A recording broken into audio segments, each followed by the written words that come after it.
இந்த அரசு தனியார் பள்ளிகளுக்கு, தனியார் காலேஜுகளுக்கு, தனியார் நிறுவனங்களுக்கு ரொம்ப சப்போர்ட் குடுக்குறாங்க. கல்வி எல்லா குழந்தைகளுக்கும் கிடைக்கணும் அப்படிங்கிற ஒரு மனப்பான்மையோட, ஒரு சேவை மனப்பான்மையோட செய்றாங்க அப்படின்னு பேசுறாரு கல்வித்துறை அப்ப அரசாங்க பள்ளிக்கூடத்த போனா போகுதுன்னு அரசாங்கம் நடத்துதா?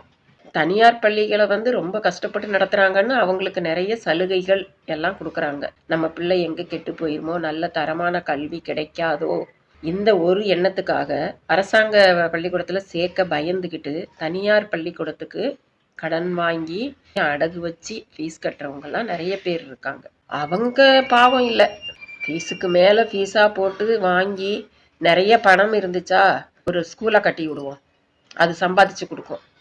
எதிர்காலத்துல பயம் இல்லாம நம்ம பாட்டுக்கு நிம்மதியா ஒரு உழைப்பே இல்லாம தலைமுறையா உட்கார்ந்து சாப்பிட முடியும். இப்படி கட்டி விட்டுட்டு உட்கார்ந்து சாப்பிடுறவங்க பாவம் அவங்க ரொம்ப கஷ்டப்பட்டு ஸ்கூல் நடத்துறாங்க. ஒரு சேவை மனப்பான்மையோட செஞ்சிட்டு இருக்காங்க. வசதி இருக்கிறவங்க படிக்கட்டும் அதுலயே.